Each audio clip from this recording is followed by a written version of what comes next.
प्रधानमंत्री नरेंद्र मोदी का पहला वर्ल्ड एक्सक्लूसिव इंटरव्यू पूरा आप इस वक्त IBN 7 पर सुन रहे हैं और हमारे साथ एक खास पैनल भी है जो कि एक एक बात जो कही जा रही है उसका विश्लेषण भी करते जा रहा है। आप अभी हमारे साथ देख रहे हैं MK झा जुड़ गए, एग्जीक्यूटिव एडिटर IBN 7, जो 2 दशकों से भी ज्यादा समय से अंतर्राष्ट्रीय मामलों को करीब से देखते रहे। संबित पात्रा BJP नेता हमारे साथ हैं ही और साथ ही साथ RSS को समझते हैं बहुत अच्छी तरह से। हमारे साथ इस वक्त यहाँ पर मौजूद है प्रोफेसर राकेश सिन्हा और भी मेहमान हमारे साथ जुड़ने वाले हैं। लेकिन MK आपके पास आना चाहूंगा पहले कि यूक्रेन का जब सवाल पूछा गया तो एक तरह से एक जाल बिछाया था फरीद ज़कारिया ने, जैसे कि हम सब पत्रकार करते हैं कि रूस के खिलाफ अगर कुछ बोलना चाहे प्रधानमंत्री नरेंद्र मोदी तो उस समय वहां बोल लें, लेकिन प्रधानमंत्री उससे साफ बच गए। बिल्कुल सटीक सा जवाब उन्होंने दिया। उन्होंने कहा कि यूक्रेन की स्थिति जो हो रही है वो वहाँ पर जो कुछ भी हो रहा है वो सबको पता है। और उन्होंने एक हिंदी में एक कहावत जो है उसको कहा कि भाई जिसने जो पहला पत्थर जो मारता है वो बिल्कुल निर्दोष हो, वो उस तरह की जिसने उसने पाप न किया हो। तो और लेकिन उन्होंने ये भी कहा कि जो वहाँ पर जो हादसा हुआ था उसके बारे में उन्होंने दुख प्रकट किया, लेकिन साफ साफ उन्होंने डिप्लोमेटिकली इस सवाल को हैंडल किया। संबित, बहुत सारे लोग जो US में देख रहे होंगे उन्हें ये समझ में आ रहा होगा कि पूरी तरह से अमेरिका की शर्तों पर बातचीत नहीं होने वाली है। नहीं, मैं तो ये नहीं कहना चाहूंगा, क्योंकि जो पहला प्रश्न जकारिया साहब ने पूछा, उन्होंने बहुत ही शुरू से कहा कि आपको वीज़ा नहीं मिला था, इस प्रकार से पूरा विषय हुआ, तो क्या फिर भी आप अमेरिका को एक बहुत महत्वपूर्ण रूप में देखेंगे? तो मोदी जी ने बहुत स्पष्ट शब्दों में कहा कि एक स्ट्रैटेजिक अलायंस है और हार्मोनी के साथ हम काम करना चाहते हैं, आगे बढ़ना चाहते हैं, और बहुत कल्चरल और बहुत हिस्टोरिक टाइज, ये 2 शब्दों का इस्तेमाल किया, हिस्ट्री और कल्चर। ठीक है, आइए लौटते हैं अगले हिस्से पर इसी इंटरव्यू के। The head of Al-Qaeda, Ayman al-Zawahiri, announced in an almost hour-long video that the terror organization was going to open a new branch in India. India's Muslims are a minority, just over 13% of the population, versus more than 80% of the population that is Hindu.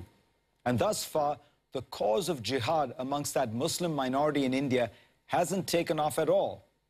Certainly not as it has across the border in Pakistan. At a time when terror is atop the headlines, I wanted to get Mr. Modi's thoughts on Al-Qaeda's plans for his country. Ayman Zawahiri, the head of Al-Qaeda, has issued a video and an appeal trying to create an Al-Qaeda really in India, in South Asia, he says, but the message was really directed towards India, and he says that he wants to free Muslims from the oppression they face in Gujarat, in Kashmir. Do you think that, do you worry that something like this could succeed? My understanding is that they are doing injustice towards the Muslims of our country. If anyone thinks Indian Muslims will dance to their tune, they are delusional. Indian Muslims will live for India, they will die for India. They will not want anything bad for India. Why do you think it is that there is this remarkable phenomenon that you have 170 million Muslims, and there seem to be almost no or very few members of Al-Qaeda, even though Al-Qaeda is in Afghanistan, and of course there are many in Pakistan. What is it that has made this community not as susceptible? Firstly, I am not the authority for doing a psychological and religious analysis on this. But the question is whether or not humanity should be defended in the world, whether or not believers in humanity should unite. This is a crisis against humanity, not a crisis against one country or one race. So we have to frame this as a fight between humanity and inhumanity. Nothing else. A year or two from now, what would you like people to say? That these are the things Narendra Modi has managed to accomplish in terms of actions in office? See, the biggest thing is that the people of the country have faith. That trust should never break. If I can win the confidence of the people of India, not from my speeches, but by actions, then the power of 1.25 billion Indians will come together to take the country forward. One final question. How do you relax? What do you enjoy doing when you're not working? पहली बात है कि मैं not working वाला Look, I'm not the not working type. I derive pleasure from my work. Work gives me relaxation too.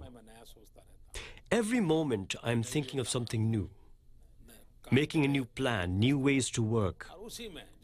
In the same way that a scientist draws pleasure from long hours in the laboratory, I draw pleasure in governance, in doing new things and bringing people together. That pleasure is sufficient for me. Do you meditate? Do you do yoga? ये मेरा सौभाग्य रहा I'm fortunate that I was introduced to the world of yoga.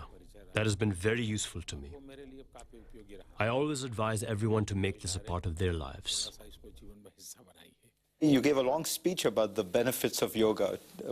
Explain what you see them as. देखिए मुद्दा See, sometimes we notice our mind works on one thing, हमारा मन एक काम करता है the body on another, शरीर दूसरा काम करता है and time brings us in conflict.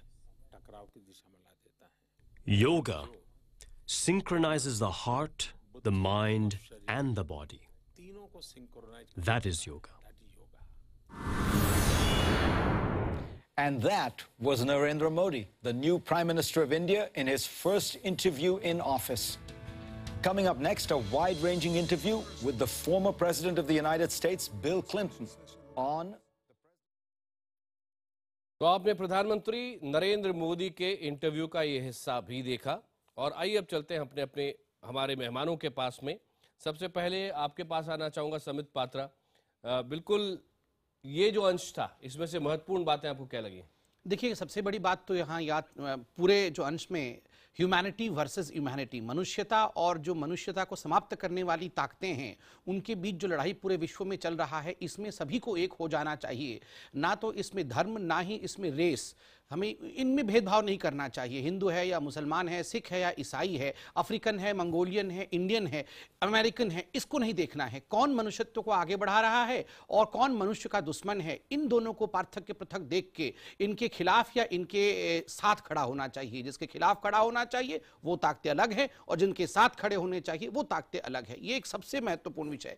और मुझे बड़ा अच्छा लगा कि अंत में जिस प्रकार से एक आध्यात्मिक दृष्टिकोण के साथ उन्होंने रिलैक्सेशन की, योग जो है किस प्रकार से बॉडी, माइंड, हृदय, चिंतन को एक कर देता है, इस विषय में मोदी जी ने कहा। मुझे लगता है युवा और विवेकानंद को खास करके मोदी जी मानते हैं, ये एक क्रॉस द अमेरिका जाने से पहले विवेकानंद का एक मैसेज के रूप में एक क्रॉस द लाइन जो युवा है आज हिंदुस्तान में बहुत परेशानी से जूझता है। युवा, कहीं नौकरी नहीं मिल रही है तो बहुत सारे एक्सपेक्टेशंस हैं। ऐसे में योगा और रिलैक्सेशन किस प्रकार से बहुत सारे दिक्कतों में हमें मजबूत कर सकता है, ये मोदी जी ने स्पष्ट रूप से कहा है। और एक अच्छी बात उन्होंने एक्शन के बारे में कहा कि केवल मैं बोलता हुआ दिखूं ये महत्वपूर्ण नहीं है, मेरे एक्शन से 125 करोड़ जनता लाभान्वित हो, तभी मैं सोचूंगा कि जो ट्रस्ट डेफिसिट अभी तक हिंदुस्तान में था उसको मैं पाटने में सफल हुआ और फेथ के साथ, कॉन्फिडेंस के साथ मैं आगे बढ़ा। मुझे लगता है ये 3-4 बिंदु तो थे, पूरे इस सेक्शन के बहुत महत्वपूर्ण बिंदु थे। ठीक है, हमारे और भी मेहमान हमारे साथ हैं, लेकिन अब एक एक करके वो महत्वपूर्ण अंश सुनते हैं इस इंटरव्यू के, जो कि ऐसी बातें कहते हैं जो इससे पहले आपने नहीं सुनी है। जैसे कि प्रधानमंत्री मोदी ने कहा कि भारत को चीन बनने की बिल्कुल भी जरूरत नहीं है, भारत अपना पुराना गौरव हासिल करेगा। और ये भी कहा कि ये युग एशिया का युग है। यहाँ एक समानता भी आपको नजर आती है जो चीन के राष्ट्रपति यहाँ भारत में कह रहे थे और जो खुद नरेंद्र मोदी इस इंटरव्यू में कह रहे हैं। पहले सुनते हैं, इसके बाद इस पर बात करेंगे। Prime Minister, thank you so much for doing this. धन्यवाद। Thank you.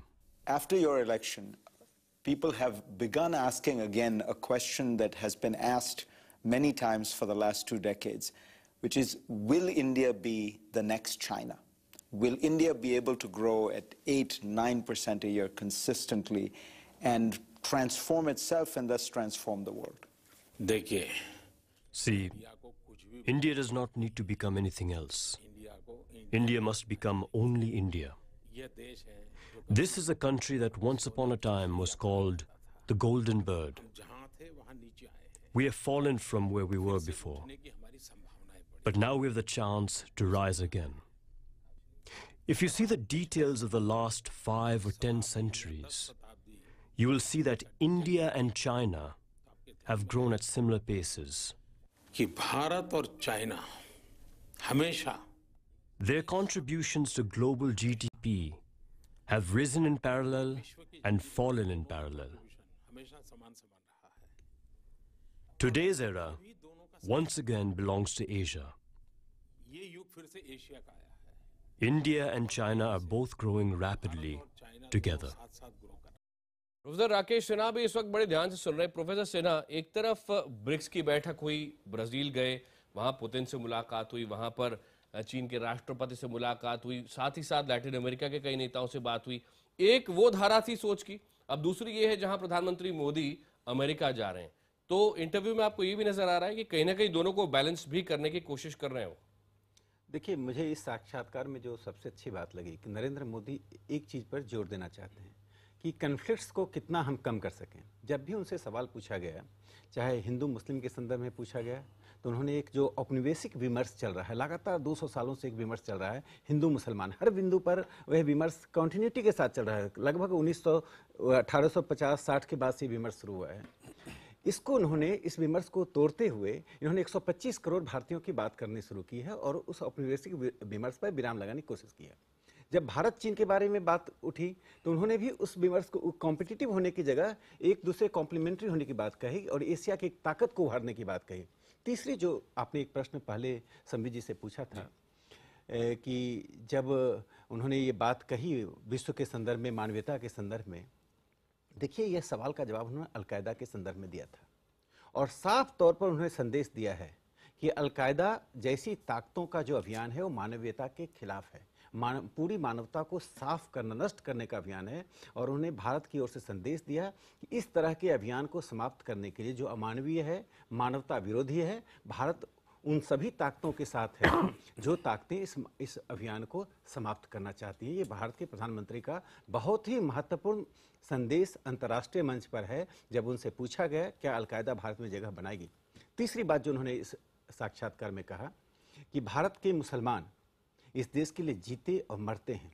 देखिए, संदेश बार बार देना पड़ा और यह संदेश को इसलिए महत्वपूर्ण मानता हूं कि आज़ादी के बाद भारत सरकार ने एक डॉक्यूमेंट पब्लिश किया भारतीय मुस्लिम्स करके, भारतीय मुसलमान करके, और दिखाने की कोशिश किया कि भारत के मुसलमान देश के पैट्रियोटिक हैं।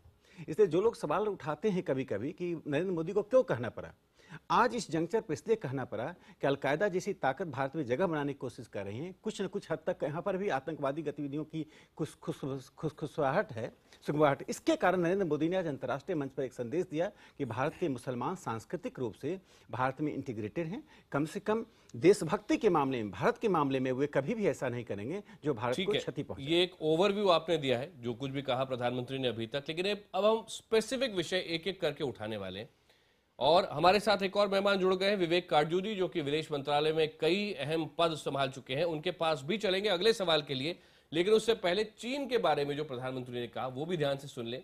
चीन का जीडीपी और भारत का जीडीपी, इसके बीच जो अभी अंतर काफी रहा है पिछले 3 दशकों के अंदर, उसके बारे में जब प्रधानमंत्री मोदी से पूछा गया तो उन्होंने कहा कि भारत के पास बहुत सारा टैलेंट है और भारतीय आने वाले समय में अपनी प्रतिभा का लोहा दुनिया भर में दिखा देंगे। But people would still, I think, wonder, can India achieve the kind of 8 and 9% growth rates that China has done consistently for 30 years and India has only done for a short period? पहला मेरा It is my absolute belief that Indians have unlimited talent. अपरंपार है. I have no doubt about our capabilities. I have a lot of faith in the entrepreneurial nature of our 1.25 billion people. बहुत क्षमता है. There is a lot of capability, and I have a clear roadmap to channel it. आइए सीधे चलते हैं विवेक काटजू जी के पास। विवेक जी, इस समय अमेरिका के राजनेता, अमेरिका के लोग बड़े ध्यान से भारतीय प्रधानमंत्री के इस इंटरव्यू को भी सुन रहे होंगे और जो हर बात कहेंगे, एक एक शब्द को तौला जाएगा वहां पर, चाहे वो मेडिसन स्क्वायर में हो, चाहे न्यूयॉर्क के दूसरे इलाकों में हो या वॉशिंगटन डीसी में हो। आपसे ये समझना चाहूंगा कि क्या इंप्रेशन ड्रॉ कर रहे होंगे भारत और चीन की बातचीत के बारे में, स्पेसिफिकली अगर मैं पूछना चाहूं अमेरिका के राजनयिक, वहां के एक्सपर्ट्स। देखिए, प्रधानमंत्री जी का जो साक्षात्कार था, इंटरव्यू थी, वो बहुत ही बैलेंस्ड थी, संतुलित थी और उन्होंने कोई भी ऐसी बात नहीं कही जिससे किसी को ऐतराज हो सकता है। चीन के निस्बत भी जो उन्होंने नुक्ते उठाए वो भी संतुलित ही थे। उन्होंने ये माना कि चीन का विकास हुआ है, लेकिन ये भी कहा कि भारत में क्षमता की कमी नहीं है और भारत भी विकास के मार्ग पे अग्रसर होगा। लेकिन उन्होंने इसके साथ साथ एक दो और चीज़ें कहीं जिस पर मुझे लगता है कि अमेरिका में और विश्व में और हमारे लोग भी उस पर ध्यान देंगे। पहली चीज़ तो उन्होंने कही कि छोटी छोटी चीज़ों पर या जो छोटे छोटे विवाद हैं, मुझे लगता है तात्पर्य उनका यही था कि जो छोटे छोटे विवाद हैं उनका पर ज़्यादा ध्यान नहीं देना चाहिए। ये सही है, लेकिन छोटे छोटे विवादों का डेफिनेशन क्या है? कौन से विवाद हैं जो छोटे हैं, कौन से विवाद हैं जो बड़े हैं? क्या जो सीमा पे घटनाएं हो रही हैं वो छोटी हैं, या जो सीमाएं पे जो विवाद चल रहे हैं, जो आजकल जो चीनी सेना कर रही है, वो एक बड़ी गंभीर मसला है भारत के लिए? और दूसरा, उन्होंने चीन को एक किस्म से सर्टिफिकेट ही दिया। उन्होंने कहा कि उनको विश्वास है कि चीन जो विश्व के जो नियम हैं, विश्व के जो कानून हैं, उनका आदर करेगा। इसके पहले उन्होंने, आपको याद होगा, इशारा किया था और लोगों ने यही समझा था कि चीन की तरफ इशारा था, जब उन्होंने जापान में कहा था कि चीन, उन्होंने कहा था कि आज का युग विकास का युग है, विस्तारवाद का युग नहीं है। और उसको जो चीन की गतिविधियां रही हैं साउथ चाइना सी में, उसके संदर्भ में देखा गया। और वहां तो जो और देश हैं एशिया के, वो मानते हैं कि चीन जो विश्व के कानून हैं, जो समुद्र से संबंधित कानून हैं, उनका उल्लंघन कर रहा है। तो इस वक्त ये जो नुक्ते उठाए हैं प्रधानमंत्री ने, और जो उनके जो विचार हैं, उस पर लोग टिप्पणी भी करेंगे, इस पर विश्लेषण भी करेंगे और सोचेंगे भी। और मुझे लगता है कि इस पर अमेरिका के जो विशेषज्ञ हैं वो भी ध्यान देंगे।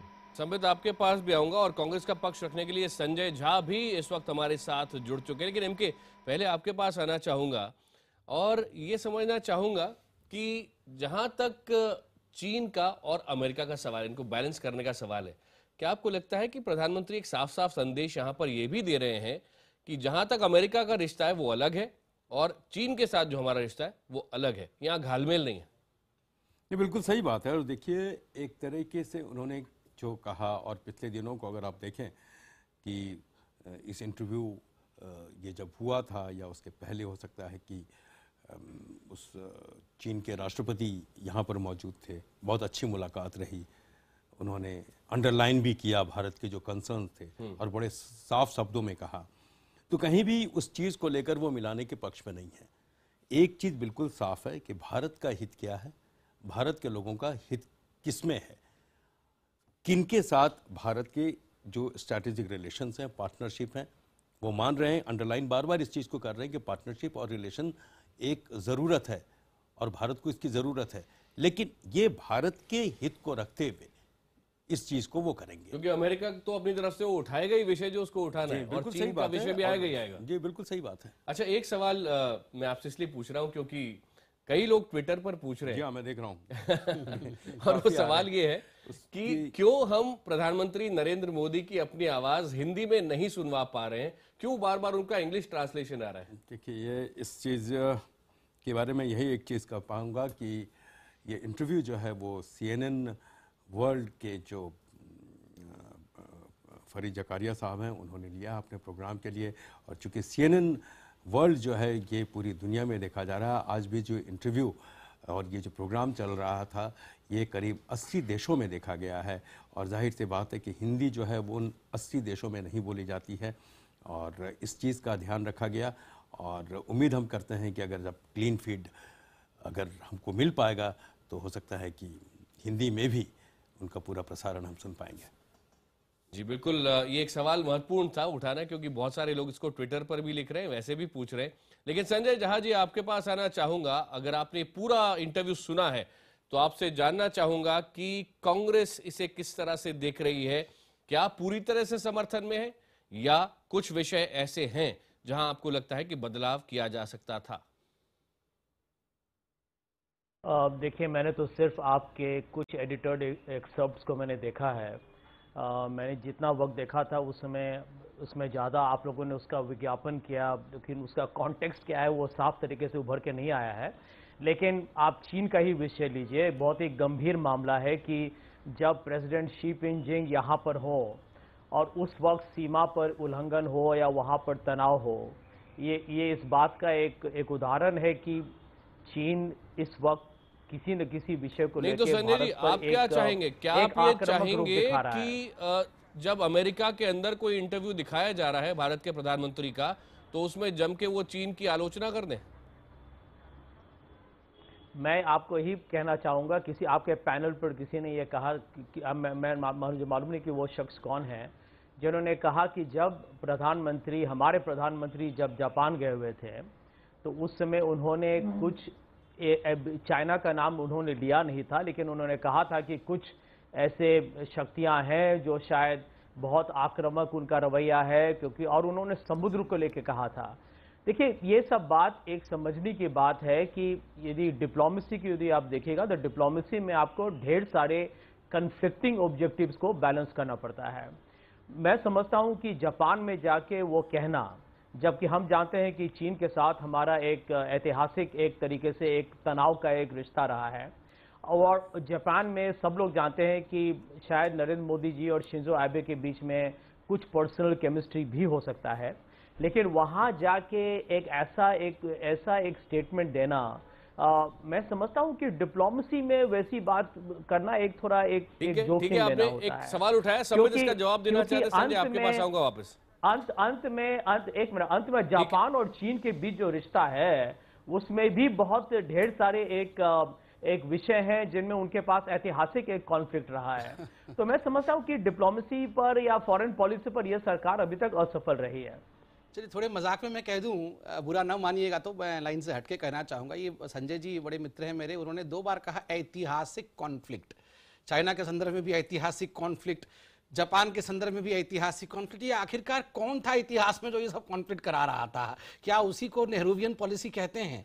खैर, ये मजाक में था, मगर अब मैं कोर इशू पे आता हूं। संजय जी, मुझे लगता है जब जैसे अभी कहा गया कि 80 देशों में प्रसारण हो रहा है, 80 देशों के लोग इसे देख रहे हैं, और नरेंद्र मोदी भाजपा के प्रतिनिधित्व के रूप में वहां नहीं बैठे हैं, हिंदुस्तान के प्रधानमंत्री के रूप में जब 80 देशों में उनका इंटरव्यू चल रहा है, तो पैनल में चाहे कांग्रेस के बैठे हों चाहे सपा के बैठे हों, पहला ओपनिंग स्टेटमेंट हमारा वेलकम का होना चाहिए, क्योंकि ये भी एक अंतर्राष्ट्रीय मामला है। सीएनएन को ऑब्जर्व किया जा रहा है, हम जो विश्लेषण कर रहे हैं इसे भी लोग सुन रहे हैं, तो स्वाभाविक रूप से पहले तो छोटी राजनीति को दूर रख के, घरेलू राजनीति को दूर रख के हम स्वागत करें कि जो प्रधानमंत्री का विजन है, खुद जकारिया साहब कह रहे हैं कि बहुत एक व्यापक विजन है और पहली बार वो किसी प्रधानमंत्री को इस प्रकार से विजन के साथ देख रहे हैं। दूसरा महत्वपूर्ण विषय चाइना के विषय में, देखिए, आपने अगर ध्यान से पूरा इंटरव्यू सुना होगा तो मोदी जी राष्ट्र में कहते हैं कि बहुत महत्वपूर्ण है चाइना, मगर एक बात देखिए, ऐसा नहीं है कि चाइना ग्लोबल लॉज को दरकिनार करेगा। चाइना विल फॉलो, जो वॉइस ओवर में था वो एग्जैक्टली था, China will surely accept the global laws, चाहे वो समुद्र में हो चाहे वो बॉर्डर डिस्प्यूट को लेके हो। बार बार मोदी जी ने कहा है कि अब ग्लोबल लॉज को बिना फॉलो किए हम आगे नहीं बढ़ सकते हैं, और लास्ट में उनका क्लोजिंग स्टेटमेंट यही था, ग्लोबल लॉज। तो बहुत स्पष्ट रूप से उन्होंने इंडिकेशन दिया कि हाँ, चाइना के साथ हम बढ़ेंगे, पार्टनरशिप में बढ़ेंगे, मगर हर कोई लॉ को फॉलो करते हुए आगे बढ़े। ये ऐसे कौन से ग्लोबल लॉज हैं, ऐसी कौन सी बातें हैं जो अमेरिका को चिंता है कि चीन को भी फॉलो करना चाहिए, भारत का साथ चाहता है? बहुत सारे विश्लेषक इस वक्त हमारे साथ बैठे हैं, आपके पास लौटेंगे, लेकिन एक एक करके हम विषय उठा रहे हैं प्रधानमंत्री के इस एक्सक्लूसिव इंटरव्यू से। प्रधानमंत्री नरेंद्र मोदी का जो पूरा इंटरव्यू है वो अब हमारे पास में है और हम एक एक करके विषय उठाते जा रहे हैं। अब बात कर रहे हैं चीन की। चीन अपने पड़ोसी देशों के साथ जिस तरह का व्यवहार करता है उस पर सीधा सवाल प्रधानमंत्री मोदी से पूछा गया। कोशिश ये थी कि वो चीन के बारे में कुछ ऐसी बात कहें जो अमेरिका सुनना चाहता है, लेकिन प्रधानमंत्री ने कहा कि हमें हर छोटी मोटी चीज पर ध्यान नहीं देना चाहिए, ये साझेदारी का युग है और हमें चीन के साथ की उम्मीद करनी चाहिए। China's behavior in the East China Seas and the South China Seas over the last 2 years has worried many of its neighbors. The head of the government of the Philippines and Vietnam have made very sharp statements worrying about it. Do you worry about it? Bharat की मिट्टी India is different. It is a country of 1.25 billion people. हर छोटी मोटी चीज We can't run our country if we get worried about every small thing. At the same time, we can't close our eyes to problems. आंख बंद करके भी नहीं रह सकते। We're not living in the 18th century. This is an era of partnership. और हर किसी की मदद लेनी। Everyone will have to seek and extend help mutually. चीन भी एक China is also a country with an ancient cultural heritage. और जिस प्रकार से Look at how it has focused on economic development. तो वो भी It's hardly the sign of a country that wants to be isolated. We should have trust in China's understanding and have faith that it would accept global laws and will play its role in cooperating and moving forward. हमारे खास मेहमान हमारे साथ हैं, एक एक करके उनसे बात करें। संजय झा जी, पहले आपके पास आना चाहूंगा। क्या आपको लगता है कि फिलीपींस और वियतनाम के सहारे एक जो सवाल पूछा गया था, कोशिश ये थी कि जो एक पूरी अलायंस बन रही है, फिलीपींस की, वियतनाम की, ऑस्ट्रेलिया की, अमेरिका की, इसमें भारत क्या चीन के खिलाफ खड़े होने को तैयार है? जो आपने जवाब सुना, आप उसके समर्थन में हैं प्रधानमंत्री के? देखिए, एक ट्रांस पैसिफिक एक अग्रीमेंट किया जा रहा है, उसमें अमेरिका का बहुत बड़ा उसमें योगदान है, उसको उस आर्किटेक्चर को बनाने में। लेकिन देखिए, भारत को देखिए, हमारे पास जो बड़ा जो एक चुनौती और जो मुकाबला है वो ये है कि देखिए, पाकिस्तान और चीन जिसके साथ हमारे युद्ध हुए हैं, और अभी भी पाकिस्तान और चीन के साथ हमारा रिश्ता अभी भी उतना जितना मजबूत होना चाहिए वो नहीं है, वो हम सब जानते हैं। लेकिन अब आप देखिएगा कि चीन के राष्ट्रपति यहाँ आने से पहले वो मालदीव्स और श्रीलंका भी गए हुए थे, और वहाँ पर वो सिर्फ वाणिज्य या कॉमर्स या आर्थिक विकास की बात नहीं, वहाँ पर एक स्ट्रेटेजिक एक तरीके से सुरक्षा को लेकर भी उन्होंने वहाँ काफ़ी एक अपैरेटस शुरू किया हुआ है। तो मैं समझता हूँ कि भारत को ये बहुत ही एक नाजुक है, इसको बहुत संभल के हमें मैनेज करना पड़ेगा, हमारा जो एक रिश्ता है पाकिस्तान और चीन के साथ, क्योंकि पाकिस्तान और चीन के बीच भी जो संबंध है वो भी हमारे खिलाफ हो सकता है, ये इतिहास बताता है। तो मैं समझता हूं कि भारत को ये देखना कि एक अमेरिका का एक स्ट्रेटेजिक इंटरेस्ट में हो सकता है कि भारत को मजबूत करे, तो शायद चीन को वो थोड़ा न्यूट्रलाइज कर सकते हैं, लेकिन भारत को अपने आप इंडिपेंडेंट अपनी सुरक्षा के लिए, अपनी विकास के लिए हमें अपना ओन आज़ादी के साथ अपनी सोच होना, मैं समझता हूं, अनिवार्य है। हम किसी एक स्ट्रेटेजिक अलायंस यदि सोचना हमारे तरफ से, मैं समझता हूं, उचित नहीं होगा। प्रोफेसर सिन्हा, तो ये जो कुछ लोग ब्लैक एंड व्हाइट में डिप्लोमेसी को देखना चाहते हैं जहां होती नहीं है, चाइना और पाकिस्तान एक साथ और वियतनाम और फिलीपींस, भारत, ऑस्ट्रेलिया, अमेरिका एक साथ, ऐसी पिक्चर आप भी सोचते हैं? जो प्रधानमंत्री कुछ भी साफ तौर पर किसी की आलोचना कहने से यहाँ पर करने से कतरा गए, आप भी सोचते हैं कि इस तरह की अलायंस प्रैक्टिकल नहीं है? उस पर जाने से पहले मैं एक टिप्पणी संजय झा जी के इस ऑब्जर्वेशन पर करूंगा। कांग्रेस को कब रियलाइज हुआ कि चीन और पाकिस्तान भारत के लिए संकट है? 60 साल से कांग्रेस ने चीन और भारत के साथ जिस तरह की नीतियां अपनाई, वही विरासत पर आज प्रधानमंत्री अपनी बातें कह रहे हैं। अब मैं ये बात कहना चाहता हूं, देखिए, भारत में एक आम विदेश नीति के बारे में एक आम सहमति रही है, और वह आम सहमति यह रही है कि हम किसी खास गुट के सदस्य न बने, और विश्व में जो अंतर्राष्ट्रीय गुटबाजी होती है उसको हम बढ़ाएं नहीं, और जिसको गुट निरपेक्ष आंदोलन के रूप में हम चलाते थे, लेकिन अब गुट निरपेक्ष आंदोलन बहुत प्रासंगिक नहीं रह गया है। यहाँ प्रधानमंत्री ने जो अंडरलाइन किया है, जो एक साफ बात कही जो बहुत ही महत्वपूर्ण है, उन्होंने कहा हम 18वीं शताब्दी में नहीं रह रहे हैं। अर्थात 18वीं शताब्दी वो मध्य युग का संकेत था, जिस मध्य युग में ट्राइबल्स की तरह लोग लड़ते थे, ट्राइबल सोसाइटी की तरह लड़ते थे, एक दूसरे से लड़ रहे हैं, साम्राज्यवाद का विस्तार करना चाहते थे। उन्होंने कहा हम आधुनिक युग में रह रहे हैं। यह देखिए, कभी कभी सकारात्मक बात कहकर भी लोगों को संदेश दिया जाता है। प्रधानमंत्री ने जापान से जो बात कही और आज जो ये अपने साक्षात्कार में कही, सकारात्मक शब्दों में उन्होंने चीन को या बाकी देशों को संदेश दे दिया है कि 18वीं शताब्दी की तरह व्यवहार ना करें। और एक बात तो बार बार कहते हैं, हम 125 करोड़ के देश हैं और इस देश की ताकत का आभास करा रहे हैं। और मुझे जो लगता है अभी प्रधानमंत्री के सामने जो चुनौती है, इस देश के सामने चुनौती है अपने विकास को, और जो हमारी आर्थिक स्थिति बदहाली है उससे भारत को निकाल कर अंतर्राष्ट्रीय स्तर पर एक मान्यता दिलाने की। मुझे लगता है प्रधानमंत्री उसी दिशा में अपनी बातों को कह रहे हैं। कम से कम विवाद में भारत फंसे और अधिक से अधिक सहमति की ओर भारत विश्व को ले जाए। संबित पात्रा, आप भी सत्ताधारी पार्टी के एक नेता हैं। जो लॉबिस्ट आजकल काम कर रहे हैं, चाहे वो चीन की तरफ से हो, चाहे वो अमेरिका की तरफ से हो, उनके संपर्क में भी आप आते होंगे, तो लगातार एक जो भारत को अपने साथ लेने की कोशिश है, इसमें आपका अपना एनालिसिस क्या है इस संदर्भ में जो भी प्रधानमंत्री ने कहा? देखिए, इसमें एक तो स्पष्ट कर दूं मैं कि इस सरकार में लॉबिस्ट के लिए कोई स्थान नहीं है। यहाँ इस सरकार में तो नहीं है, लेकिन दूसरे देश की सरकारें कोशिश करेंगी। यहाँ पर एक ही है कि द नेशनल इंटरेस्ट, जो भी हमारे हिंदुस्तान के इंटरेस्ट का काम होगा उसे जरूर आगे बढ़ाएंगे। मगर इस पूरे चाइना के मसले में चूंकि आप स्पेसिफिकली डिस्कस कर रहे हैं, तो मैं एक बहुत महत्वपूर्ण विषय बता दूं। आप चाइना डिप्लोमेसी को लेकर दो हिस्से में डिस्कशन करिए। एक हिस्सा है वाणिज्य का और दूसरा है द बॉर्डर डिस्प्यूट्स का। आजकल डिप्लोमेसी में पैरेलल ट्रैक्स चलती है। ऐसा नहीं है कि अगर बॉर्डर डिस्प्यूट है तो हम वाणिज्य के बारे में डिस्कशन ही ना करें। ये आजकल संसार में संभव नहीं है। आप जब प्रेस कॉन्फ्रेंस भी हुआ दोनों प्रधानों का, तो ये रखा गया कि पैरेलल बॉर्डर मैकेनिज्म्स चल रहे हैं, बॉर्डर डिस्प्यूट सॉल्व आपकी बात पे संजय कुछ बोलना चाह रहे हैं? मैं एक सेकंड कंप्लीट कर लूं। देखिए, संजय जी को ही मैं इसमें बोलूंगा कि इससे पहले क्या होता था, जो बॉर्डर जोन था जहां डिस्प्यूट है चाइना के साथ, LAC वाला जोन, उसको बफर जोन के रूप में ट्रीट किया गया। आपने वहां बिल्कुल किसी प्रकार का इंफ्रास्ट्रक्चर डेवलप नहीं किया। मोदी जी, आप चाहते हैं कि जाके हर फोरम पे चाइना को गरियाएं। मैं बहुत साधारण भाषा में बोल रहा हूं कि गरियाना शुरू कर दे, गाली देना शुरू कर दे। मगर जमीन पे जैसे कांग्रेस ने कुछ नहीं किया, वहां इंफ्रास्ट्रक्चर डेवलप नहीं किया। क्या महत्वपूर्ण है इंफ्रास्ट्रक्चर डेवलप करना? पहली बार इतने वर्षों के बाद हम देख रहे हैं कि इंफ्रास्ट्रक्चर तेजी के साथ नॉर्थ ईस्ट में डेवलप कर रहा है, बॉर्डर एरिया में।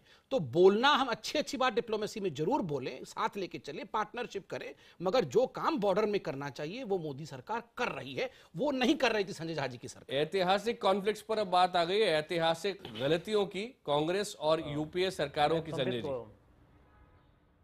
मैं संबित जी को ये बताना चाहूंगा कि ये समझ जाएं कि इंटरनेशनल डिप्लोमेसी यदि ये पढ़ेंगे तो इनको समझ में आएगा कि वाणिज्य या कमर्शियल या ट्रेड इक्वेशन से पॉलिटिकल जो तनाव होता है, जो पॉलिटिकल टेंशन होते हैं, वो कम नहीं होते हैं। और इसका आपके सामने एक महत्वपूर्ण जो उदाहरण है वो जापान और चीन के बीच है। शिंजो आबे ने कुछ ही दिन पहले कहा है कि चीन और जापान के बीच इतना तनाव बढ़ गया है कि उन्होंने कहा कि 1914 वर्ल्ड वॉर 1 के पहले जिस तरीके का रिश्ता था ब्रिटेन और जर्मनी का, उतना ही खराब हो चुका है। और इसके बावजूद कि आज जापान चीन का एक बहुत बड़ा इन्वेस्टर है और जापान और उनके बीच में ट्रेड बहुत बड़ा है, क्योंकि उनके अंदर और भी ढेर सारे अंदरूनी विषय हैं। और साउथ चाइना में जो भी आइलैंड्स को लेकर जो वाद विवाद है वो बहुत महत्वपूर्ण हो चुका है। तो यहाँ पर ये संबित पात्रा का कहना कि ये $100 बिलियन, जो 100 बिलियन वैसे भी नहीं आ रहा है, वो तो $20 डॉलर आ रहा है 5 साल के लगातार, यदि आए तब देखा जाएगा। तो ये कहना कि ये वाणिज्य से यदि हमारा रिश्ता सुधरेगा, ये गलत है। और मैं समझता हूं कि जब तक हम ये 4000 किलोमीटर के सीमा में जो भी हमारे सामने जो मुकाबले करने के लिए जो भी चुनौतियां हैं, उसका सामना करना पड़ेगा।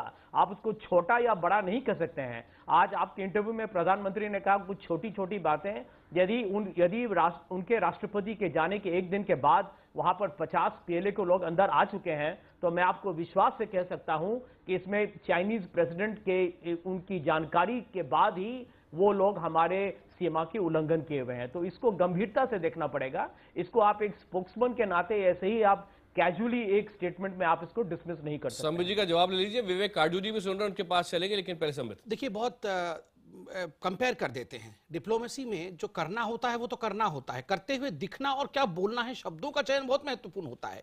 अब देखिए, मोदी जी ने शक्ति के साथ एक प्रधानमंत्री के रूप में पहली बार चाइना के राष्ट्रपति के सामने बॉर्डर डिस्प्यूट को पहले ही सेंटेंस में रख दिया जब उन्होंने प्रेस वार्ता किया। अब कांग्रेस के साथ कंपेयर करिए। सलमान खुर्शीद उस समय के एक्सटर्नल अफेयर्स मिनिस्टर चाइना जाते हैं और स्टेटमेंट उनका क्या होता है, Beijing is such a beautiful country, I want to settle in Beijing. जाके एक सेकंड एक्सटर्नल मंत्री का क्या कहना है, देखिए आप चाइना के ग्राउंड में खड़े होकर कह रहे हैं कि I want to live here in Beijing, मैं बीजिंग में ही रह जाऊंगा, इतना सुंदर है, कहिए सुंदर है, मगर मैं बीजिंग में रह जाऊंगा, कहना क्या आवश्यक है। जब इंट्रूजन होता है उस समय भी बहुत हुआ था, हमने आवाज उठाई थी, तो क्या कहा था उन्होंने, कहा था सलमान खुर्शीद जी ने, पिंपल है, गाल में एक पिंपल हो गया है, क्या करेंगे, ऑइंटमेंट अप्लाई कर देंगे। बड़ी समस्या को छोड़ दिखाने की कोशिश। तो पिंपल से छोटा क्या हो सकता है, उन्होंने कहा पिंपल है, ऑइंटमेंट अप्लाई करेंगे, पिंपल चला जाएगा। तो जो इंट्रूजन को पिंपल कहते थे, आज वो हमें बता रहे हैं कि क्या पिंपल होता है और क्या बड़ा होता है। बहुत बड़ा माना है इंट्रूजन को, तभी तो प्रधानमंत्री ने राष्ट्रपति जो कांग्रेस को पिंपल दिख रहा था वो दांत का दर्द बन गया प्रधानमंत्री का, जो पूरा ब्रह्मांड उस समय बन जाता है। तो आपसे संजय झा जवाब लूं, फिर विवेक जी के पास जा रहा हूं मैं। नहीं, मैं तो संबित जी को यही बताऊंगा कि कम से कम इनको पूर्ण बहुमत मिला है, अब 100 दिन से आगे हो चुके हैं अभी भी, लेकिन इनको शायद खुद ही अपने हुनर पर या अपने कार्य क्षमता पर इनको विश्वास नहीं है। इनको कुछ भी बोलिए तो अभी भी यूपीए पर, कांग्रेस की ही ये आलोचना करेंगे। तो मैं समझता हूं कि इस सरकार में शायद कुछ जो कहते हैं ना कि दूरदृष्टि की कमी है या इनमें रणनीति नहीं है, इनको सीखना पड़ेगा। लेकिन अभी भी इनके जो प्रवक्ता लोग जिस तरीके का भाषा बोलते हैं, अहंकार में डूबे हुए हैं, अब आगे बढ़िए, आप कदम उठाइए, देश को मजबूत कीजिए, आर्थिक विकास लाइए, सुरक्षा कीजिए, लेकिन कुछ काम कीजिए, कदम उठाइए। मैं जोड़ूंगा जो संजय झा बोल रहे हैं बार बार, देखिए 4000 किलोमीटर का अपने बॉर्डर बताया, उस 4000 किलोमीटर में यह भी बताया कि भारत सरकार के सामने चुनौती है कि इंफ्रास्ट्रक्चर डेवलप करे। ये मोदी सरकार के सामने चुनौती है, क्या 100 दिनों में 60 साल में जो इंफ्रास्ट्रक्चर आपने डेवलप नहीं किया, चीन के बॉर्डर को नेग्लेक्ट किया। 48,000 किलोमीटर किसके राज में खोए थे? नेहरू ने खोया था 48,000 किलोमीटर। किसने उसको 48,000 किलोमीटर को 48 वर्ग मीटर बना दिया? आप जवाब दीजिए। दूसरी बात मैं सुन लीजिए, अक्साई चीन की बात। भारतीय जनसंघ, अटल बिहारी वाजपेयी और लगातार भारतीय जनता पार्टी उस मुद्दे को उठाती रही। आपने उस मुद्दे को इतना छोटा बना दिया कि आज उस मुद्दे को उठाने वाले को जिंगोइस्ट कहा जाता है, वार मॉन्गर्स कहा जाता है। एक दूसरी बात, पूरा इंफ्रास्ट्रक्चर वहां नहीं है। आज चीन हमारी सीमाओं में घुसकर रोड बना रहा था। आज इस सरकार के, पहली बात सुन लीजिए संजय जी, इस सरकार के बनने के बाद चीन की हिम्मत नहीं है कि हमारी सीमाओं में घुसकर 1 इंच रोड पर 1 इंच अपना इंफ्रास्ट्रक्चर डेवलप करे। ब्रह्मपुत्र नदी का जो काम हो रहा था यूपीए सरकार के दौरान, वो ब्रह्मपुत्र नदी को रोकने का जो काम चीन था, वो मोदी सरकार आने के बाद आप वहां के अखबारों को देख लीजिए, चीन के अखबारों को पढ़िए, लिटरेचर पढ़िए, काम बंद हो चुका है। देखिए, चेतावनी सिर्फ शब्दों से नहीं दी जाती है। एक मजबूत सरकार आया है, राजनीतिक स्वास्थ्य कैसा है देश का, यह चीन देख रहा है, और इसको देखते हुए चीन अपनी गतिविधियों पर पुनर्विचार कर रहा है। चीन की छटपटाहट दिखाई पड़ रही है। सबके पास आऊंगा, लेकिन हमारे साथ विवेक काटजू जी हैं, जो कई दशकों से बड़े ध्यान से देखते थे कि देश की पॉलिसीज किस तरह बदल रही हैं, और कई बार उनका दिल भी चीत्कार कर उठता होगा कि ये ऐसा हम क्यों कर रहे हैं। आज जब बाहर से विवेक काटजू जी आप देखते हैं, क्या आप ये बात कहेंगे कि लंबे समय से भारत की नीति में चीन के साथ कैसे डील करना है ये हम समझ नहीं पाए, लेकिन अब हम करने लगे हैं? क्या आपको ऐसा लगता है हम सही दिशा की ओर कदम बढ़ा रहे हैं, लेकिन वहां पहुंचे हैं या नहीं पहुंचे? देखिए, मुझे सबसे पहले तो ये अफसोस लगता है कि इंडियन डिप्लोमेसी, जिसमें मैंने ज़्यादा नहीं केवल 36 साल गुजारे, उस पर हमारे राजनेता खाली विवाद करते हैं, टेलीविजन चैनल पे सकारात्मक रुख नहीं अपनाते। ये क्या इन मामलों, ये गंभीर मामले हैं जो राष्ट्रीय हित से जुड़े हैं, क्या इस पे कभी तू मैं कांग्रेस और बीजेपी की बंद होगी? ये प्रश्न हमारे सामने है, देश के सामने है, और मैं दोनों हम जो यहाँ पर रिप्रेजेंटेटिव्स हैं पार्टी से अपील करूंगा कि जरा सकारात्मक रूप अपनाएं। देखिए, चीन का मसला राष्ट्रीय हित का मसला, चीन के साथ सहयोग करना है आर्थिक क्षेत्र में, उससे हमारा लाभ होगा। हाँ, उसमें भी ये फूंक के कदम उठाना है कि किस क्षेत्र में करना है, किस में नहीं करना है।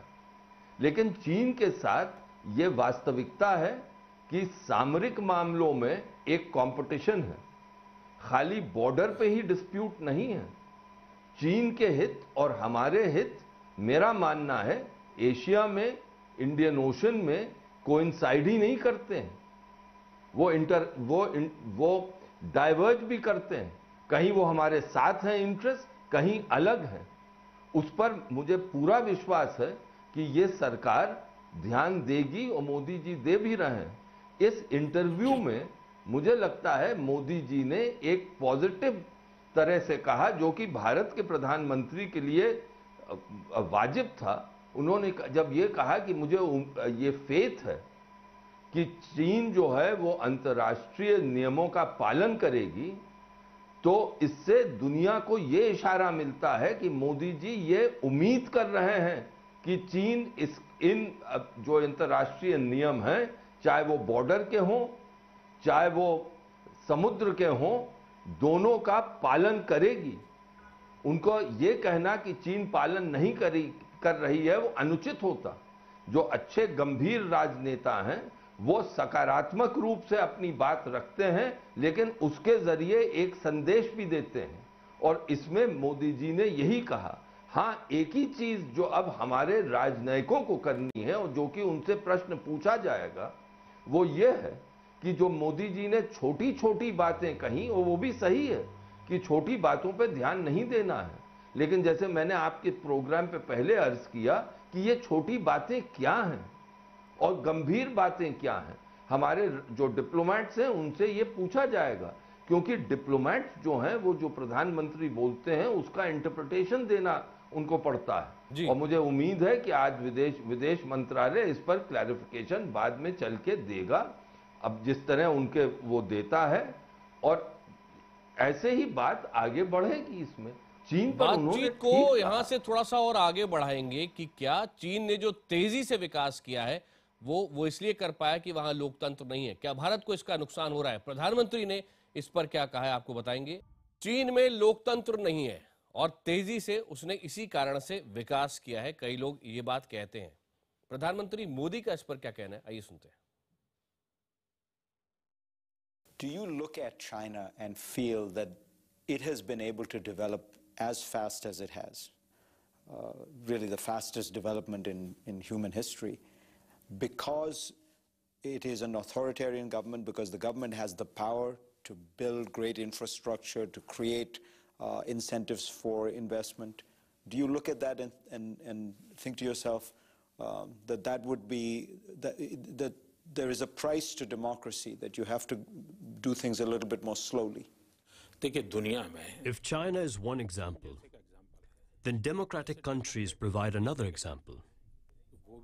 They have also grown fast. You can't say that growth is not possible because of democracy. Democracy is our commitment. It is our great legacy, a legacy we simply cannot compromise. Democracy is on our DNA. Democracy, लोकतंत्र हमारे DNA में है। प्रधानमंत्री मोदी ने यह भी कहा कि उन्हें लोकतंत्र की ताकत में विश्वास है। उनका मानना है कि लोकतंत्र बहुत ताकतवर होता है, क्योंकि अगर ऐसा नहीं होता तो उनके जैसा एक बेहद गरीब परिवार में पैदा हुआ चाय बेचने वाला लड़का देश का प्रधानमंत्री कैसे बन पाता। So you don't look at the power of the Chinese government and wish you had some of that authority? See, I've seen the strength of democracy. If there were no democracy, then someone like me, Modi, a child born in a poor family, how would he sit here? This is the strength of democracy. अभी सभी मेहमानों के पास मैं 30-30 second के लिए जा रहा हूं। सबसे पहले संबित आपके पास। स्वाभाविक रूप से जिस प्रकार से डेमोक्रेसी के महिमा को नरेंद्र मोदी जी ने दिखाया ही बहुत सही है। उन्होंने कहा कि ऐसा नहीं है कि चाइना अपने अथॉरिटेरियन वे से ही डेवलप कर रहा है और देश डेमोक्रेसी फॉलो करने वाले देश वो डेवलप नहीं कर रहे हैं। उन्होंने कहा कि बहुत सारे ऐसे देश हैं पूरे विश्व में जो डेमोक्रेसी को मानते हैं और वो भी डेवलप कर रहे हैं, और डेमोक्रेसी के साथ नो कॉम्प्रोमाइज, कोई समझौता डेमोक्रेसी के साथ नहीं हो सकता है। वो हमारे डीएनए में बसा हुआ है। प्रत्येक हिंदुस्तानी डेमोक्रेटिक वे में सोचता है। ये नरेंद्र मोदी जी ने प्रधानमंत्री के रूप में, अभिभावक के रूप में कहा। और यहाँ ध्यान रखिए कि ये गवर्नमेंट जो है एक स्टेबल गवर्नमेंट है, मेजॉरिटी के साथ आई है। स्वाभाविक रूप से जो अड़चने होती हैं इस गवर्नमेंट के पास नहीं होगी, बहुत अच्छे तरीके से सरकार काम कर पाएगी। और अगर प्रीवियस वाला सेक्शन आप सुन रहे थे चाइना के विषय में, तो उन्होंने एक बहुत बड़ी बात कही थी, जो पॉइंट्स गिनवाए थे इंडिया के अच्छे, जो टैलेंट बहुत है हमारे पास, पोटेंशियल बहुत है। तो अंत में कहा था हमारे पास अब एक क्लीन रोड मैप है, जो कि नहीं था। अब देखिए, अब क्लीन रोड मैप का होना, डेमोक्रेसी हो चाहे अथॉरिटेरियन गवर्नमेंट हो, अगर रोड मैप ही नहीं है तो जाना कहाँ है पता ही नहीं होता है। इससे पहले मुझे लगता है कहीं ना कहीं वो दुविधा थी, मगर अब वो दुविधा गाडजू साहब, आपके पास मैं आना चाहूंगा, एक डिप्लोमेट के तौर पे कई बार आपको लगता होगा अपने करियर के दौरान कि सरकार की और क्लैरिटी हो सकती है योजनाओं में। इस सरकार के कदम सही दिशा में है, नहीं है, कहाँ तक पहुंचे हैं, कितना रास्ता तय हुआ है?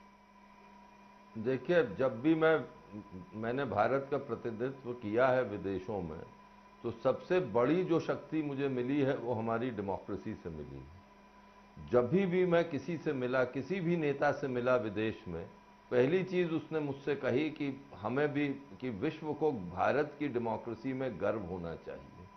छोटा सा उदाहरण देखें, आज अफगानिस्तान में बहुत ही मुश्किल दौर से देश गुजर रहा है, लेकिन अफगानिस्तान के नेताओं ने भारत से अनुरोध किया कि आप हमारी पार्लियामेंट बिल्डिंग बनाएं। क्यों? क्योंकि भारत से उनको, भारत की डेमोक्रेसी का उनको एक उदाहरण मिलता है, उनको एक इंस्पिरेशन मिलता है। तो ये सब देखते हुए मैंने हमेशा समझा कि हमारी डेमोक्रेसी से बढ़ के कोई ताकत नहीं है। और आज मोदी जी ने इसको बहुत ही खूबसूरती से कहा, और मोदी जी ने ये भी कहा, जो मैं समझता हूँ बिल्कुल उचित था, कि डेमोक्रेसी किसी हालत में भी विकास के रास्ते में कोई रुकावट नहीं लाती। हाँ, और जब लोग इतना बड़ा मैंडेट देते हैं, जैसे कि भारत की जनता ने अब मोदी जी को दिया है, तो रुकावट का तो सवाल ही नहीं है। बिल्कुल, और देश के लोगों से यही जनादेश लेकर दुनिया के सबसे बड़े लोकतंत्र के नेता अब अमेरिका जा रहे हैं।